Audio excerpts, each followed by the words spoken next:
Hello and welcome to India's World. The voters in Greece have handed power to Alexis Tsipras, a charismatic 40-year-old former communist who leads the umbrella coalition of assorted leftists known as Syriza. He has assumed power when Greece is deeply in debt and in a debt repayment crisis.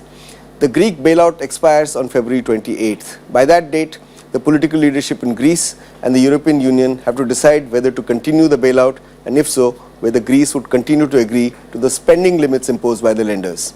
The new Greek government is committed to anti-austerity measures and greater public spending. However, that would amount to breaking the contract with the lenders. To discuss the emerging situation in Greece and the likely collision between Greece and the EU, we have a very distinguished panel of experts. We have with us Ambassador Dinkar Khullar, a distinguished diplomat and an economist by training. He was head of the Western European Division of Ministry of External Affairs. He has also served as India's ambassador to Austria, Bulgaria, Azerbaijan, besides serving in Indian missions in Moscow, Rome and Seoul. Ambassador Vivek Katju, he served as India's ambassador to Afghanistan, Myanmar and Thailand. His last assignment in government was Secretary West in the Ministry of External Affairs, looking after Europe. And my old friend Professor Manoj Pant, a distinguished economist. He's professor at the Center for International Trade and Development, School of International Studies, Jawaharlal Nehru University in New Delhi. I welcome all of you to this discussion. Ambassador Khullar, let me begin with you. Has European politics been plunged into turmoil with the victory of the left-wing Syriza party in Greece? Well, at the outset, let me say that certainly this is a trend which is not just in Greece, it is all over Europe. But in Greece, it is magnified because of their internal problems.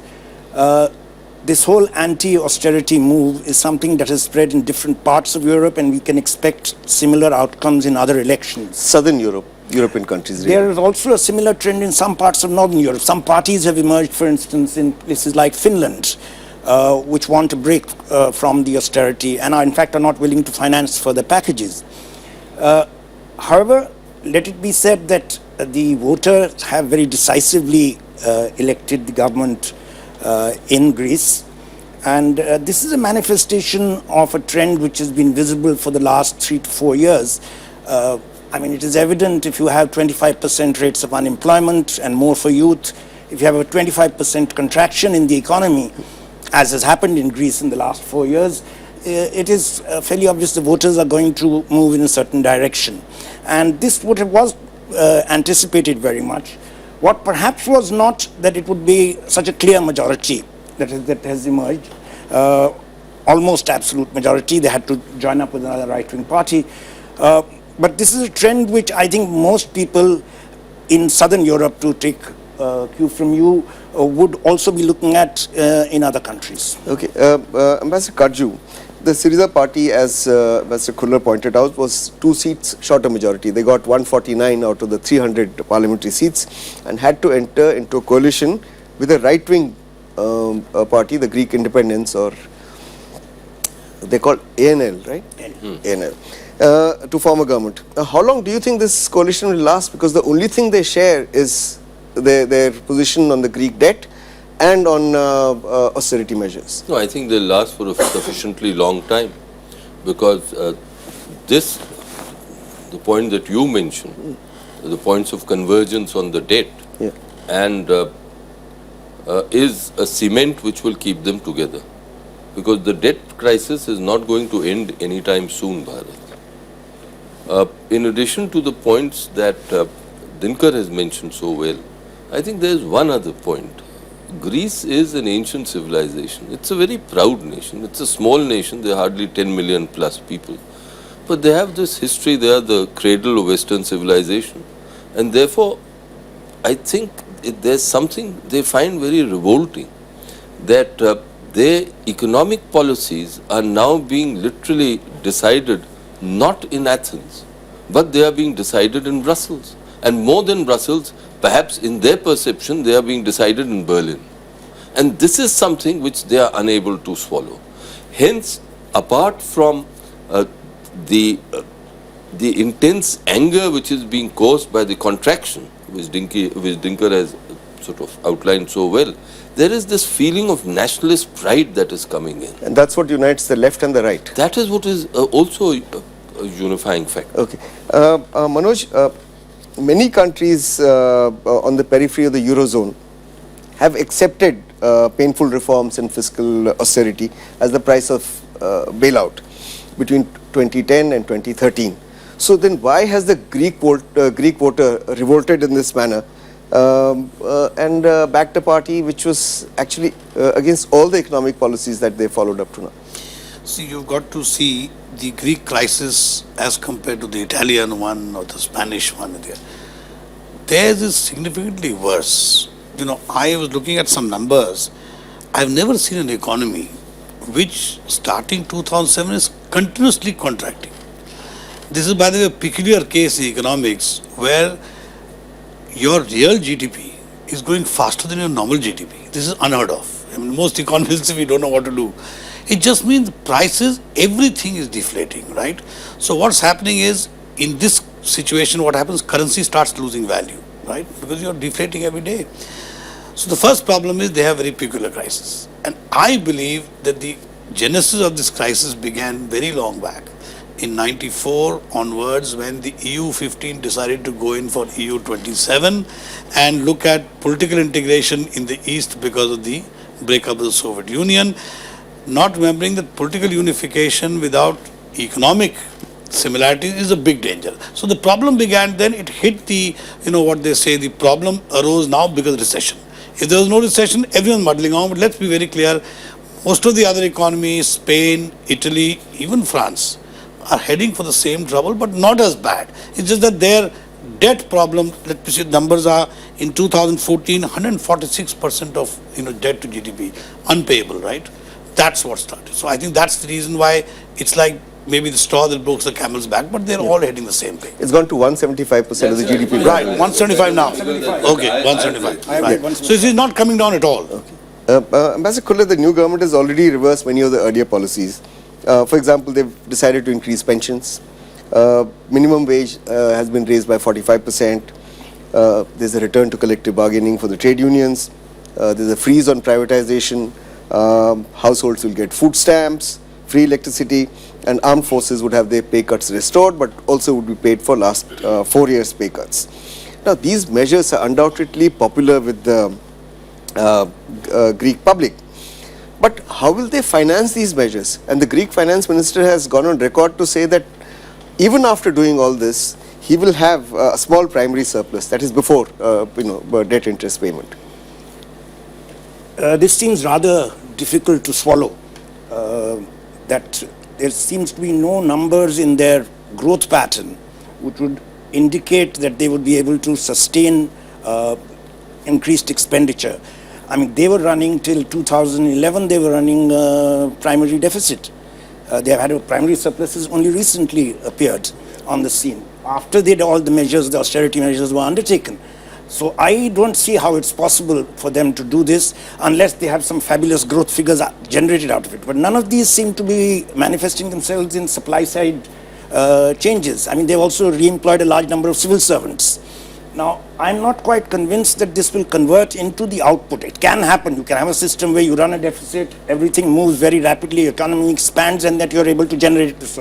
There's nothing that gives us the confidence. More important, I think, does it give the confidence to the creditors, the people who are financing the bailout, or the bankers, or who is going to come in with the money? Someone will have to come in with the money. They must have the confidence that this will in some way generate growth. Okay, we'll discuss this further, but we need to take a break at this point. We'll be back again in a bit. Stay with us.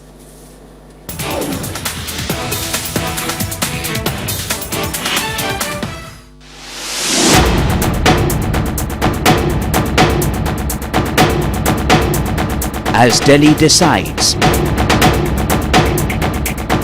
the nation waits with bated breath. Witness all the action live from 7 a.m. to 10 p.m. tomorrow on Rajya Sabha television.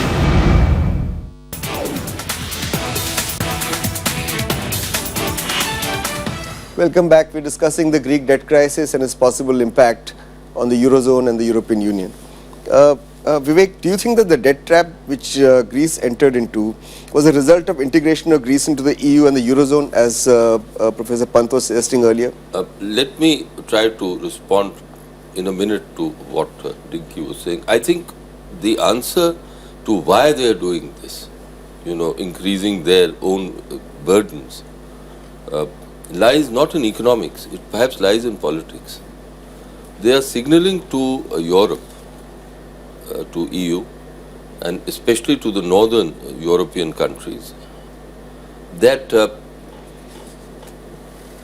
they simply can't allow, these countries cannot allow Greece to go down the tube.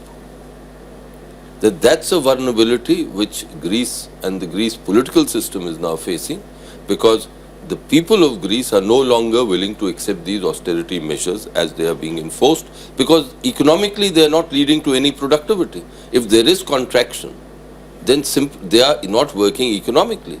And hence, they are saying, let us try a Greek recipe to the problem, and if you have to pay for it, well, then continue to pay for it as you've Fair done enough, before. but So answer that- my question, that is it because, as you yourself say, yes, they joined the Eurozone and EU because they sought prosperity. They thought there was they were going to benefit from it, and now they are not benefiting. Look. But could one argue, for example, that before they joined the Eurozone and EU, Greek, post-war Greece was becoming self-reliant. It wasn't doing too badly, and now today they have only shipping, they have tourism, and they become a parasite on Europe. And because of free import policies, people don't have the money to buy the goods that are there in the market. The welfare state has to be financed through budgetary deficits, and to finance the budgetary deficits, you have to borrow money. Look, Bharat, the question that you're asking goes to the very heart and core of the entire European enterprise. Productivity levels in different parts of Europe have been different.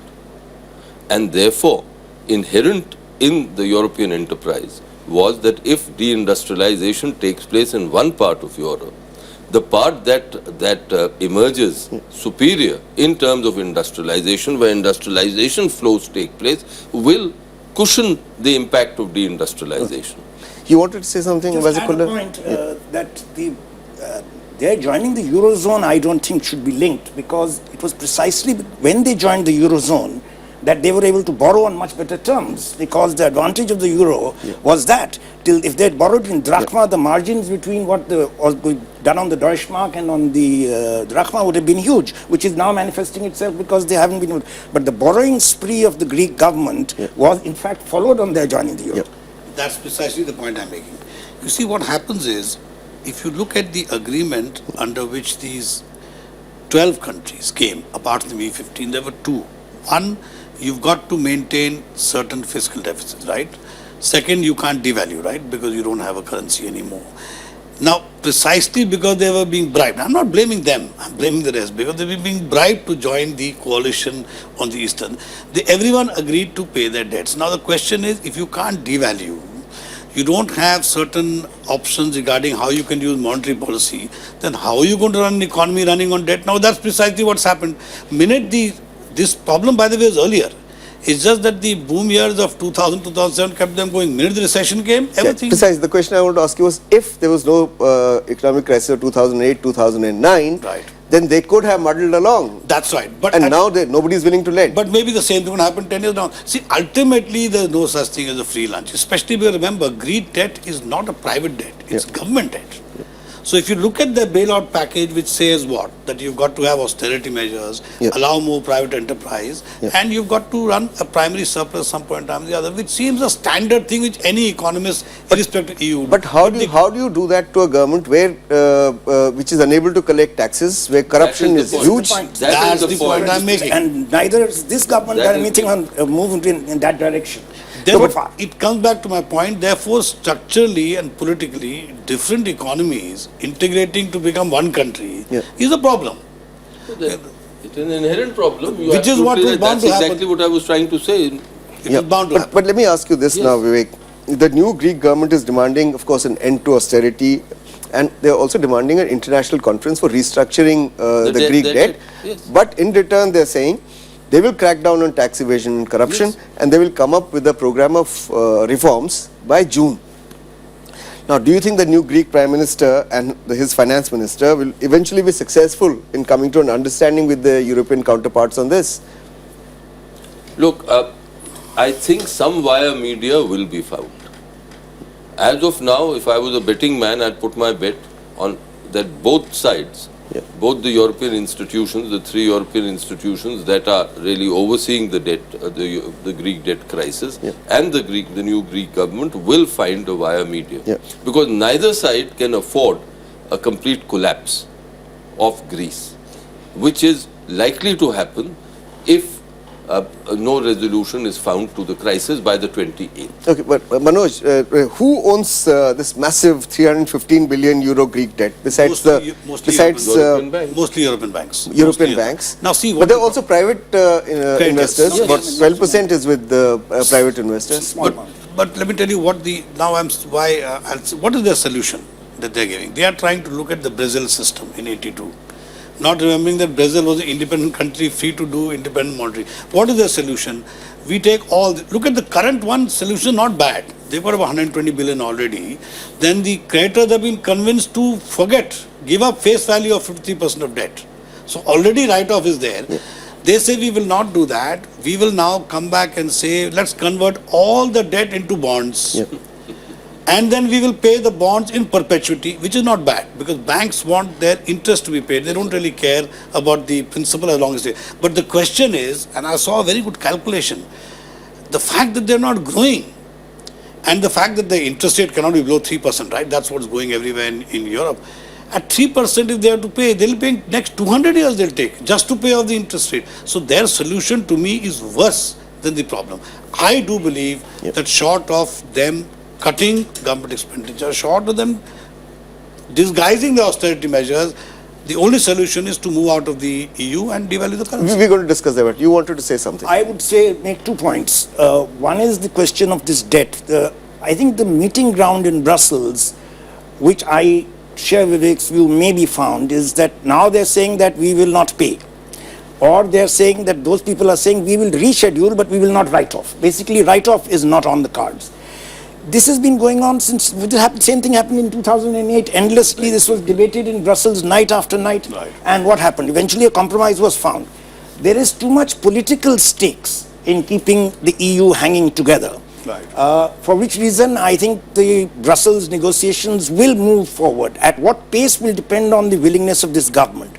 And secondly, just one other point, there's a third factor to be noted because the Troika consists of the European Commission, the ECB and the IMF. Absolutely. And it was the IMF which put the harshest conditions. But IMF loan is the one which is due now. It's the first due in February and March. After that comes ECB in May, June. Yeah, well, the Troika has to meet. Now, they're not wanting to meet the Troika at all. Look, I'm not an economist, unlike you gentlemen. So I find it difficult to comprehend the complexities. But my understanding is that at the heart of this is a bailout of European banks.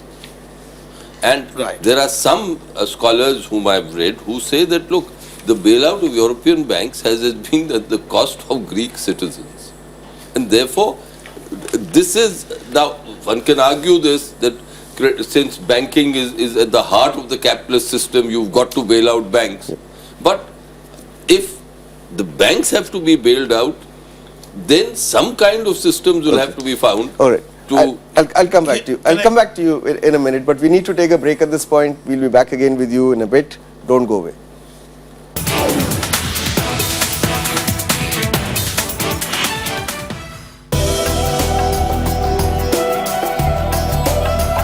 इतिहास की खूबसूरत दौर से रूबरू कराती बेमिसाल बावलियां,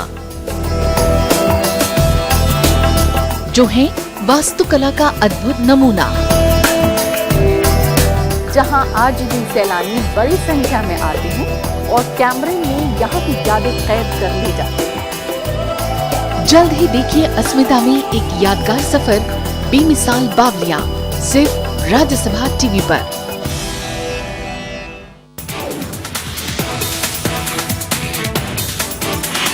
Welcome back. We're discussing the Greek debt crisis and its implications for the European Union and the Eurozone. Professor Pant, I'm sorry I interrupted you before you went on the break. You were saying something. No, I was just going to say, see, the problem is, let's suppose we accept this, what has been the standard solution in the world for heavily indebted countries. Convert the debt into bond.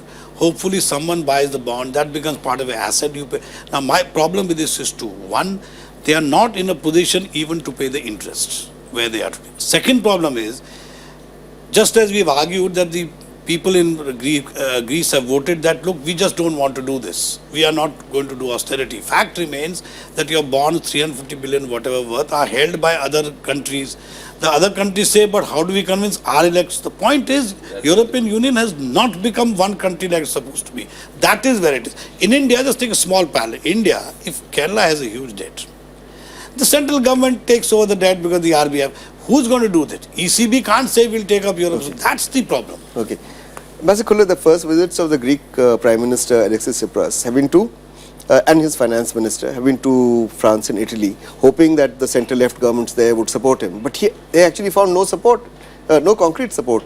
Is that because France and Italy have their own problems of spending and their own negotiations with Germany that they've kept away? So Greece, in effect, is completely isolated in, or virtually isolated in Europe.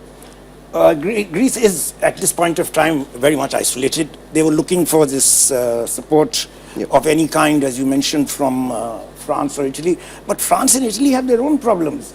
Every country you are going to turn to is going to say, Finland has elections in the next couple of weeks. Last time around when the bailout package was had, Finland said we backed out. It said we won't pay. Someone else should pay. Let the Germans pay. They had elections due. Now they have their own people to answer to. They have their own institutions to answer to. And the ECB doesn't have, as Manoj has very rightly pointed out, doesn't function like any central bank, like the Bank of England or the Fed. It doesn't have the same powers. Initially, it couldn't even buy bonds on the primary market. Although now they're going in for quantitative easing. And the Italians and French are looking to what has been promised by the ECB in the recent quantitative easing, that they're going to buy bonds from them. They are not going to be worried about we have to now finance what's going to happen to the Greeks.